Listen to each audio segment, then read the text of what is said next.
Politics भारतस जानतस इंडिकस वेनी ग्रैंडस इस्ट विंगटस यूनुस सेंटारूस कांग्रेसस ओबिलियस ईस्ट। मतलब 21 शताब्दी में कांग्रेस का पतन होगा और भारतीय जनता पार्टी सत्ता संभालेगी।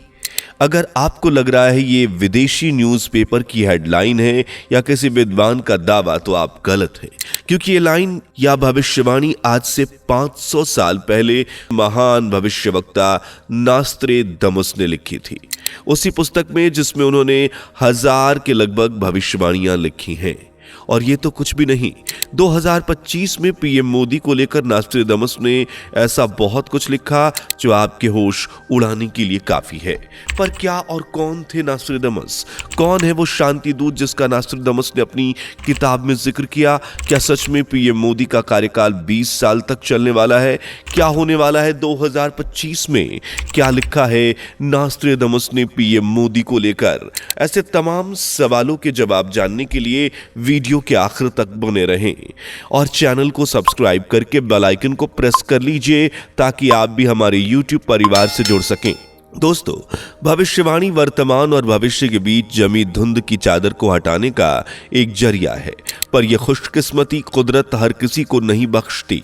आम जनमानस जहां आने वाले 1 सेकंड से भी अनजान होते हैं, वहीं नास्त्रेदमस जैसे कुछ चुनिंदा लोग भी थे जिन्हें इसी छुपे हुए समय की रूपरेखा साफ नजर आती थी।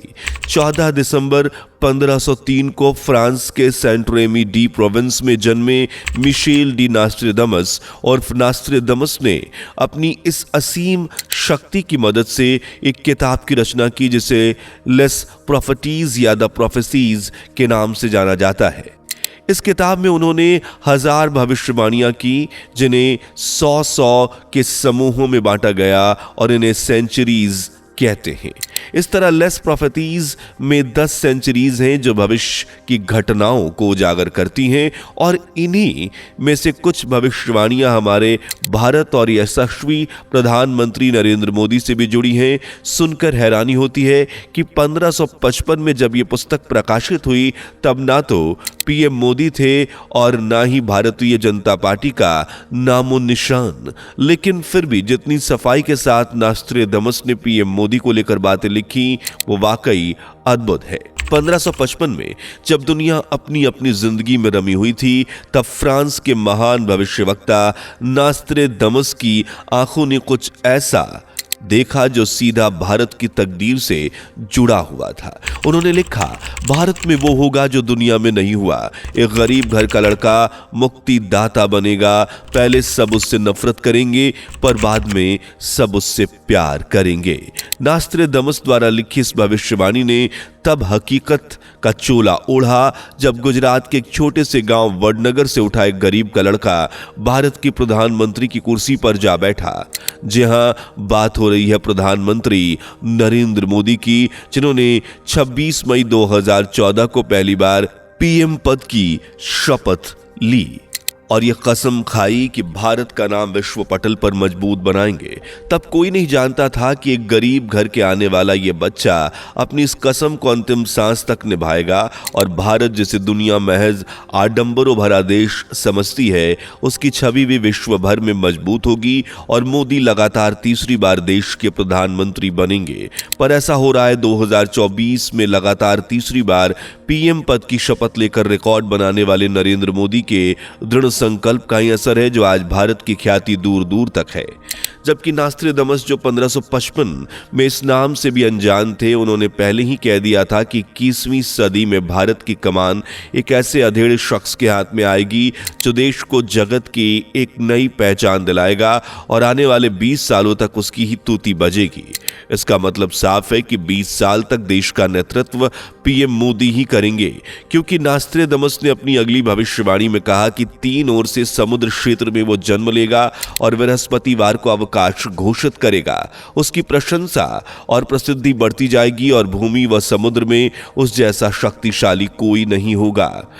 पंक्तियों में पिरोई गई भविष्यवाणियों को डिकोड करने वाले महान विद्वान और ज्ञाताओं का मानना है कि यह भविष्यवाणी पीएम मोदी के लिए ही की गई है, क्योंकि 3 ओर से समुद्र से घिरा क्षेत्र कोई और नहीं बल्कि भारत देश ही है, जिसे पूर्व में बंगाल की खाड़ी, पश्चिम में अरब सागर और दक्षिण में हिंद महासागर घेरता है। इस तरह 3 ओर से समुद्र से घिरे क्षेत्र में भारत का नाम सबसे पहले लिया जाता है। यानी इतना तो तय है कि नास्त्रेदमस भारत की बात कर रहे थे और जिस महाशक्ति के जन्म की बात उन्होंने कही वो भी स्वयं पीएम मोदी हैं, जिनकी प्रसिद्धि आज हर देश में है। दुनिया उन्हें द बॉस कहती है। आप कोई भी रैंकिंग उठाकर देख लीजिए, सुप्रीम लीडर्स की रैंक में पीएम मोदी का नाम सबसे ऊपर मिलेगा।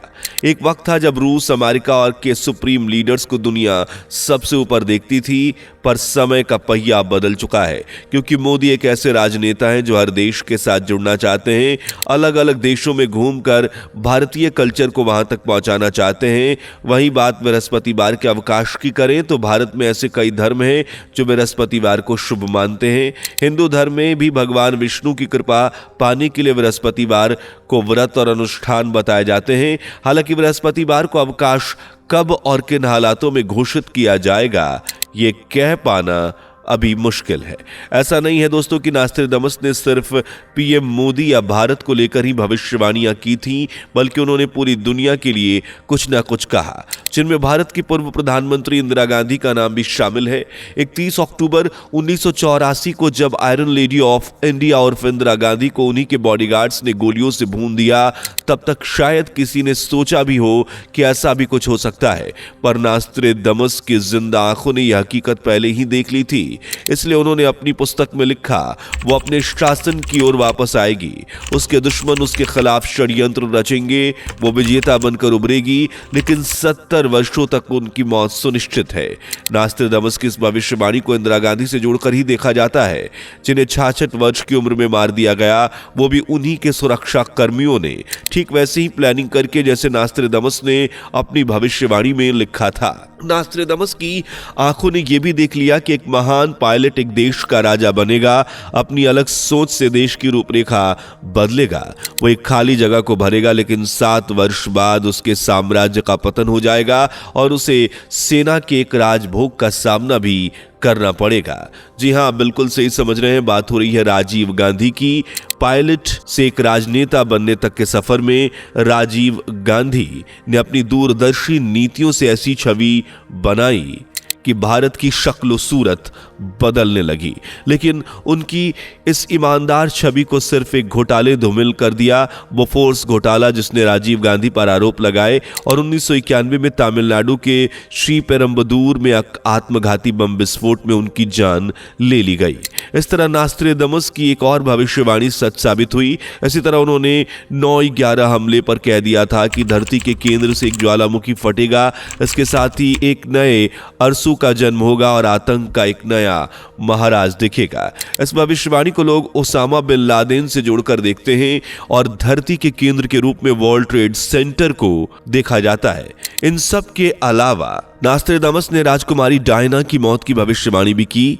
ऐसी अनगिनत भविष्यवाणियां हैं जिन्हें अगर गिनने बैठे तो समय निकल जाएगा, लेकिन भविष्यवाणियां खत्म नहीं होंगी।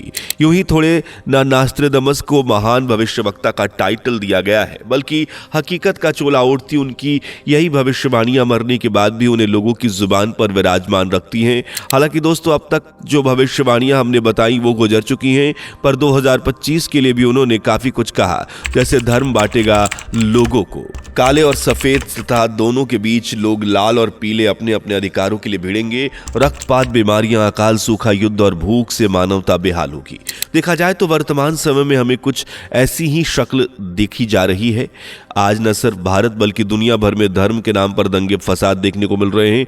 जर्मनी से लेकर फ्रांस तक, ब्रिटेन से लेकर भारत तक धर्म के नाम पर एक दूसरे का कत्लेआम करने पर लोग उतारू बैठे हैं। एक वक्त था जब भारत को हिंदू मुस्लिम एकता की मिसाल की तरह पेश किया जाता था, पर आज ये मिसाल भी फीकी पड़ती नजर आ रही है। आज हिंदू मुसलमानों के त्यौहार से दूर रहता है और मुसलमान हिंदुओं के त्यौहार से जरूरत पड़ी तो एक दूसरे की छवि खराब करने के लिए लोग उत्पात मचाते हुए दिखते हैं। इसके अलावा धर्मांतरण भी जोर शोर से हो रहा है। जर्मनी जो ईसाइयों का देश है, जहां मुस्लिम ईसाइयों के बीच जंग चल रही है, कई मस्जिदों पर ताले लटकाए जा रहे हैं, तो कई शरणार्थियों को मूल ईसाइयों के साथ दुर्व्यवहार करते हुए देखा जा रहा है। इस तरह पूरे यूरोप में अशांति का माहौल है, जैसा कि कभी देखने को नहीं मिला। ऊपर से प्रकृति भी अपना रंगत बदल रही है। कई बार तो कहीं सूखा। नास्ट्राडामस के अनुसार 2025 में फसलें पूरी तरह से सूखने की कगार पर पहुंच जाएंगी, तो कई जगह ऐसे हालात भी होंगे कि फसलें जलमग्न हो जाएंगी और पानी इतनी तबाही मचाएगा कि जमीन से उसकी उर्वरता ही छीन लेगा। ग्लेशियर्स पिघलेंगे और भूकंप तो आम बात हो जाएगी। देशों के बीच युद्ध की चिंगारियां फूटेंगी, हर तरफ अशांति का माहौल होगा और नजर उठाकर देखें तो माहौल वाकई अशांति से भरा हुआ है।